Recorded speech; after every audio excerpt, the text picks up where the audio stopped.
అయ్యో అయ్యో అయ్యో బంగారం లాంటి జగ్గుని పగలగొట్టారు దరిద్ర పిల్లలు. పో. అయ్యో అమ్మా, ఊరుకోండి అన్న, ఊరుకోండి.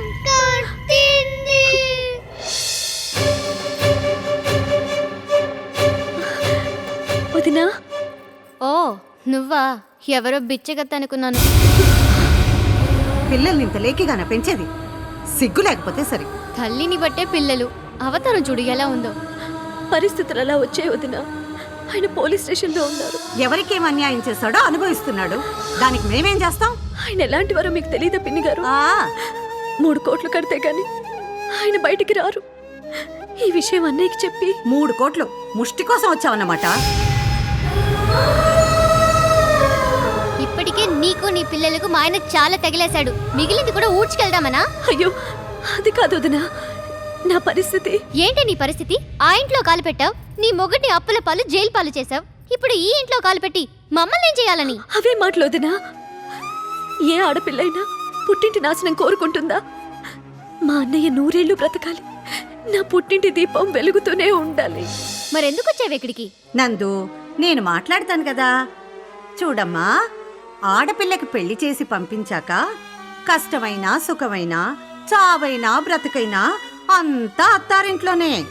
పెళ్ళయ్యి 3 పిల్లలు పుట్టాక ఇంకా పుట్టిల్లు అన్నయ్య కష్టాలు అంటూ లిస్టు పెంచుకుంటూ వస్తే మీ అన్నయ్య సంసారం ఏమవుతుంది? ఇప్పుడిప్పుడే వీళ్ళ కాపురం కుదటపడింది. మళ్ళీ నువ్వు కుంపటి పెట్టి కూల్చక తల్లి. నా అన్నయ్యకి కీడు జరగాలని కల్లో కూడా ఊహించలేనమ్మా. నా అన్న వదిలిన సంతోషమే నా సంతోషం. అదే నిజమైతే వచ్చిన దారినే వెనక్కి వెళ్ళిపో. అంతేకాదు, కోర్టులో కట్టాల్సిన 3 కోట్ల గురించి ఎట్టి పరిస్థితుల్లోనూ మీ అన్నయ్యకి చెప్పకూడదు.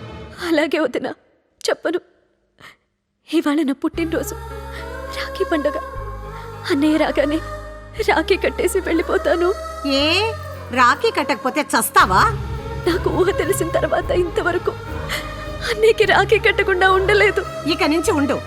నువ్వు మీ అన్నయ్య ఎంత దూరంగా ఉంటే మీ అన్నయ్య వదిన అంత దగ్గరగా ఉంటారు.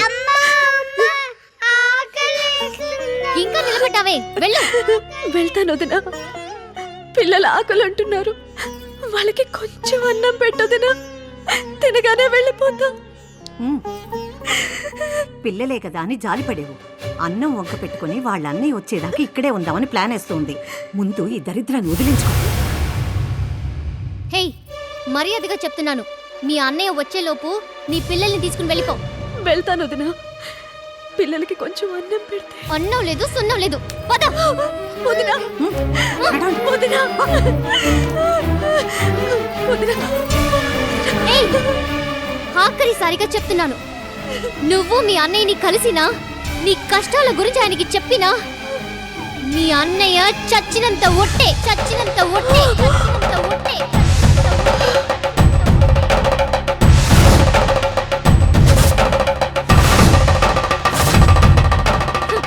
ఇంత చెప్పినా నిలబడ్డావేంటి? నువ్వు అసలు మనిషివేనా? కుక్క జన్మ. మాటలతో చెప్తే అర్థం కాదు. పదవే.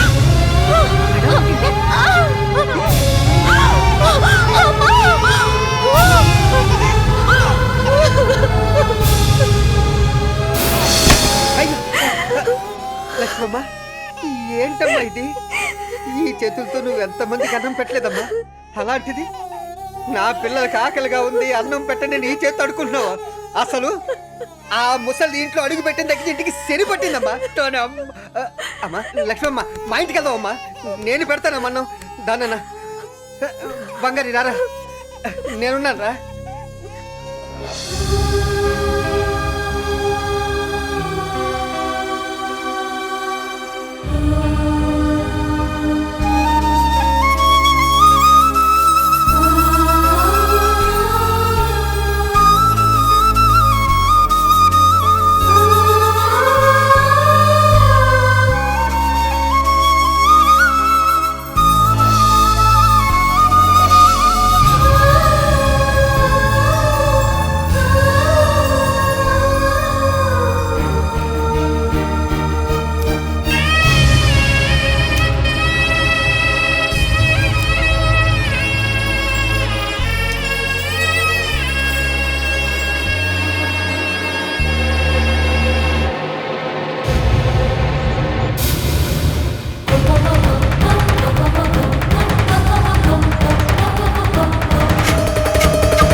అయ్యో కాలిందా?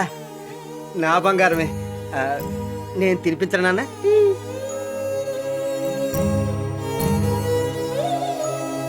ఆ.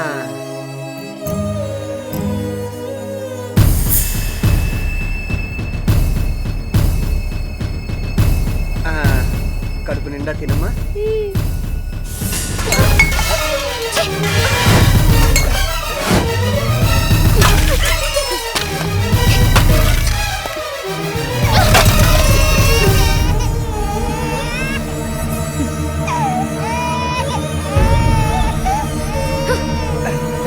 ఏంటమ్మా ఇది? ఏంట్రా, నేను సుమంగలిగా ఉండడం నీకు ఇష్టం లేదా? దీన్ని తెచ్చి ఇంట్లో పెట్టుకున్నా ఏంటి? నీ మొగుడు జైల్లో ఉన్నా పర్వాలేదు, మీ అన్నయ్య చచ్చినా పర్వాలేదు, నీకు నీ పిల్లలకు మెక్కడానికి తిండి కావాల్సిందా? పిల్లలు ఆకలి ఆకలి అంటుంటే చూడలేక నేనే తీసుకొచ్చానమ్మా. పిల్లల మీద మాకు లేని ప్రేమ నీకెందుకురా? వీళ్ళు నీకు గాని పుట్టారా? లేక పిల్లలు పుట్టాక దీన్ని ఉంచుకున్నావా?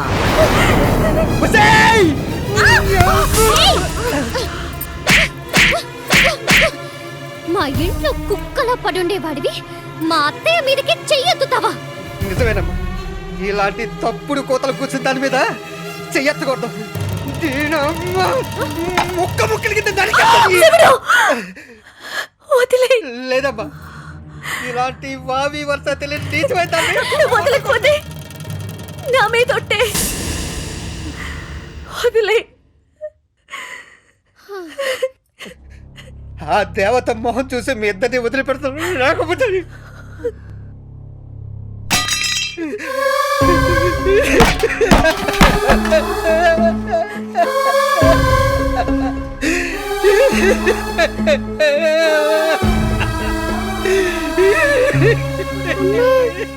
అన్నమొద్దు ఏమొద్దు, వెళ్దాం పదమ్మా. పదన్నా.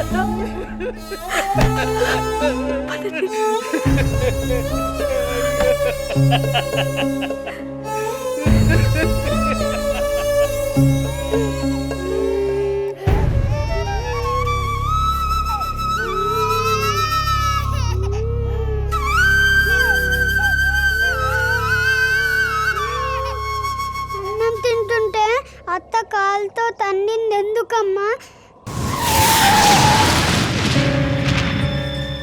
నందు, మీ ఆయన వచ్చినట్టున్నాడు.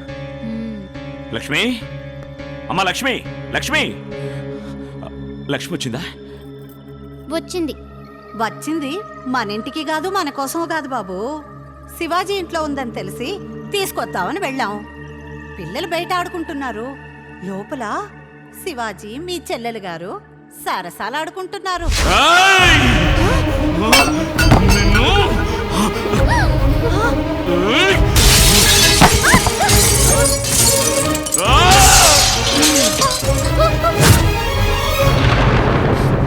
పవిత్రమైన ఈ రక్తానికా కళంకం అంటగడుతున్నావు? అన్నా, ఘోరం జరిగిపోయిందన్నా, నన్ను క్షమించు. ఏమైందిరా? కష్టాల్లో ఉన్న చెల్లులు పిల్లలు తీసుకుని ఇంటికి వస్తే వీళ్ళు మెడబెట్టుకుని బయటికి గెట్టేశారన్నా. పిల్లలు ఆకలి అన్నారని నా ఇంటికి తీసుకెళ్ళి అన్నం పెడుతుంటే నోటి దగ్గర కొన్ని కాళ్ళతో తన్నేశారన్నా వీళ్ళు.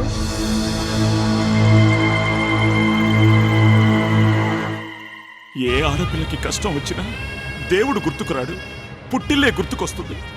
పుట్టింటికొస్తే తన కష్టాలన్నీ తీరిపోతాయన్న ఆశతో వచ్చింది నా చెల్లెలు. అలాంటి నా చెల్లెల్ని కష్టపెట్టి పంపారంటే మీరు మనుష్యులేనా? ఆకలి ఆకలి అన్న పసి వాళ్లకు ఒక ముద్ద పెట్టకపోగా వాళ్ళు తింటున్న కంచాన్ని తన్నేసావంటే నువ్వు అసలు ఆడదానివేనా?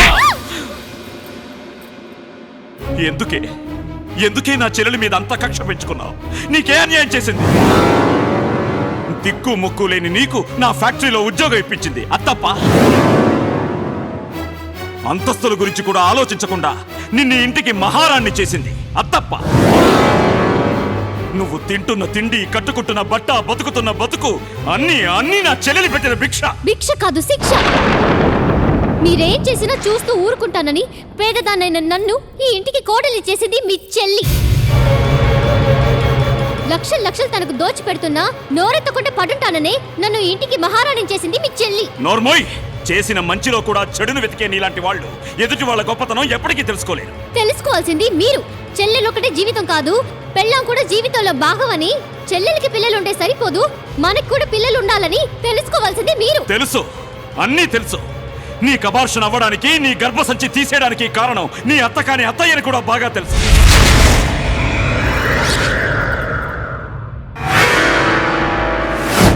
మన కుటుంబాన్ని సర్వనాశనం చేయడానికి ఈవిడ గారి ఇంట్లో అడుగు పెట్టిందని కూడా తెలుసు. నేనా నేనెందుకు అలా చేస్తాను? మాట్లాడకు. మాకింత ద్రోహం చేసినా నిన్నెందుకు వదిలేస్తున్నానో తెలుసా? ఆడదానివి, అమ్మంత వయసున్న దానివి అన్న గౌరవంతో. ఇలాంటి వాళ్ళ చెప్పుడు మాటలు వింటూ ఉంటే జీవితాంతం ఇలాగే ఏడవాల్సి వస్తుంది. నీకో విషయం తెలుసా? పెళ్ళాన్ని ప్రేమించే ప్రతివాడు చెల్లెల్ని ప్రేమిస్తాడో లేదో తెలియదు, కానీ చెల్లెల్ని ప్రేమించే ప్రతివాడు ఖచ్చితంగా పెళ్ళాన్ని ప్రేమించే తీరుతాడు. ఎందుకో తెలుసా? అత్తింట్లో తన చెల్లెలు ఎంత సంతోషంగా ఉండాలని కోరుకుంటాడో తనింటికొచ్చిన ఆడపిల్ల కూడా అంతే సంతోషంగా ఉండాలని కోరుకుంటాడు. కాబట్టి నా చెల్లెలికి ఏ ప్రేమనైతే నువ్వు దూరం చేశావో ఆ ప్రేమ నీకెప్పటికీ దక్కదు. నా చెల్లెలి కష్టం తీర్చలేని ఈ ఆస్తి, ఈ అంతస్తు ఏది ఏది నాకొద్దు.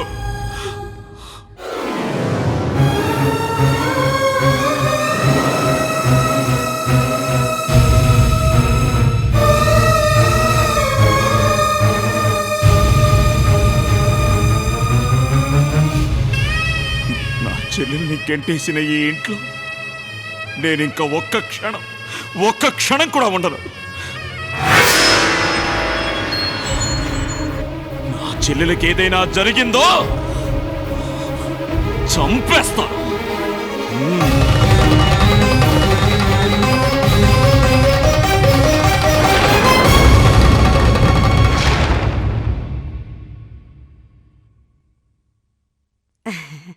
అమ్మ నందు, అమ్మా నాన్న దగ్గరికి వెళ్దాం పదమ్మా. అవునమ్మా, బాగా ఆకలిగా ఉంది. నాన్న దగ్గరికి వెళ్తే అన్నం పెడతారు.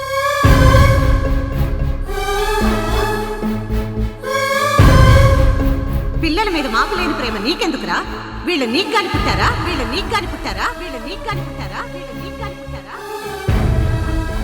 నువ్వు మీ అన్నయ్యని కలిసినా, నీ కష్టాల గురించి ఆయనకి చెప్పినా మీ అన్నయ్య చచ్చినంత ఒట్టే, చచ్చినంత ఒట్టే, చచ్చినంత ఒట్టే, చచ్చినంత ఒట్టే. అమ్మా మాట్లాడమ్మా, మాట్లాడు. నాన్న దగ్గరికి వెళ్ళిపోదామమ్మా. అవునమ్మా, చాలా ఆకలిగా ఉంది. సరే, వెళ్ళిపోదాం. నాన్న చాలా దూరంగా ఉన్నారు. పక్కనే తాతయ్య ఇల్లుంది. అక్కడికి వెళ్తే మీకు కడుపు నిండా అన్నం పెడతారు. అక్కడ మనల్ని ఎవ్వరూ కొట్టారు కదమ్మా. కొట్టేవాళ్ళు, తిట్టేవాళ్ళు అక్కడెవ్వరూ లేరు. అయితే వెళ్దాం పదమ్మా.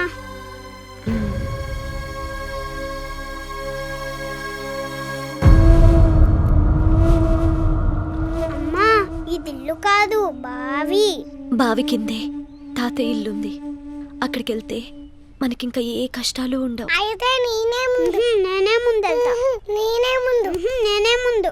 మరి నన్ను వదిలేసి వెళ్తారా? అయితే అందరం కలిసే వెళ్దామమ్మా.